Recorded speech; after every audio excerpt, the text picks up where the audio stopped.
Hi,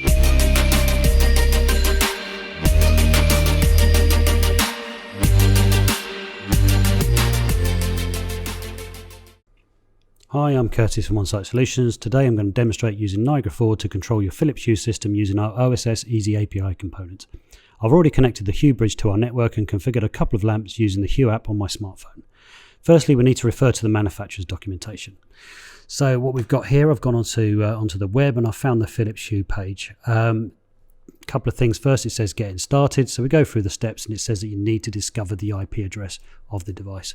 I already know that. I've gone through onto our network and discovered where we are with that, so I know what the IP address is, so we can skip past this for now. So the next bit first is to let's get started. As you can see within the bridge, it's got a clip API debugger, which we can do the tests in there, but in this case we're going to use Niagara, so we're going to use our own system on here. So first thing we need to do is we're going to take an OSSEasyAPI module and I'm going to drop that onto the page. So if I go into the fields there, I can now fill in the boxes. So I've got http:// and in this case it is 10.151.204.217. And then in the API endpoint, as it says here, it says enter this text here. So I'm going to copy that, drop it in the box, save, and then I'm going to right click on here and then I'm going to do get data. So as you can see, it's gone away and it's now come back with an error. Now if I expand this master folder out that's appeared after I've done the get command, you can see I've got an error, and there it says unauthorized user, which as you can see from the documentation online, that is an expected result in this case.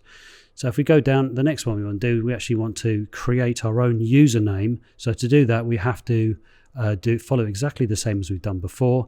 This time we're going to do, rather than a get command, we're going to use a post command. So first we're going to select post. So I'm going to standard post, save and refresh that. So you can see now that is given us a couple of extra boxes to fill in from here. So if we go back to our documentation again, so in this case we need to shorten this bit here to just /API, and we need to copy this into the body. And I'm going to give it a username, in this case of OSS demo. Once I've done that, save, and again if I then go ahead and hit the get command, get data rather, you can see it comes back and it says from here it's then giving me link button not pressed, and as we scroll down you can see this is again an expected command. So in this case I'm going to press the button on my bridge right here and I'm going to reaction what we've got there. So again, get data, and as you can see this time I've got success and it's now given me a username, which is a load of hexadecimal type code. So once I've got that on there, what I'm going to do is for later on I'm now going to go into composite and I'm going to expose that point so I can use that in my wire logic later on. Okay, as you can see I've added a couple of string concats on the page that you've got in front of you at the moment.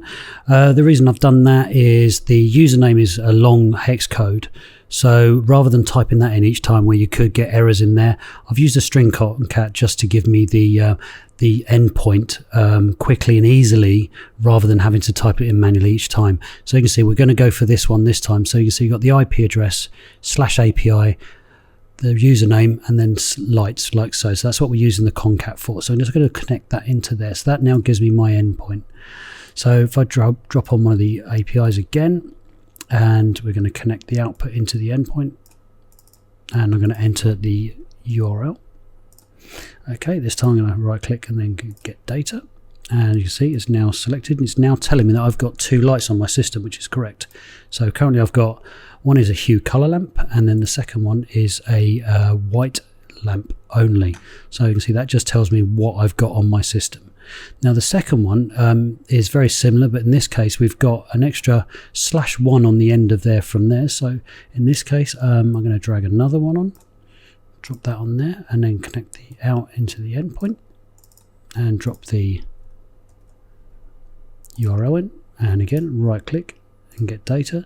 Now this one here actually tells me what the state of the light is. So we're now looking at the particular light, which is the color one in this case. Now if I look at the state folder, I can actually see the different level that's on there. So I've got a saturation level of 188, brightness of 254, and a color of 20271, which currently is yellow. So that's just monitoring the lights itself.